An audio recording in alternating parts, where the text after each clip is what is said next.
yaaddahiyyaa nama rabbitti amanteeho nama dhukkuban qormaata keessa jiru yookaa mataa isaati yookaa karaa niitiiti yookaa ilmoodhaan kun xiqqeenna keetii miti yaa nama rakkoon ganama galgala sitti deebitu duniyaa keessatti abshir yaa nama beelli amma si ugguhoo abshir isbir waxtasib cala allah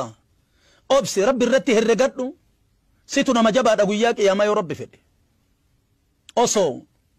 dureessi macsiyaan qabne qormaataaf mahshariin dhadhaabatu hiyyeessi macsiyaan qabne waggaa 500 dura jannata seena jedhe rasuulli rabbi alayhi salaatu wassalaam herregadhu rabbi irratti obsi jabaadhu qe'een tuni ganda dawaamaatii miti ganda dalagaati aakhiran ganda galataati asitti hujii aakhiran jazaa'a waan asitti dalayde soorata waan ta'eef jecha hedduu nama rabbitti amanee yoo hujiin isaa kana ta'u hedduu warra khasaaraa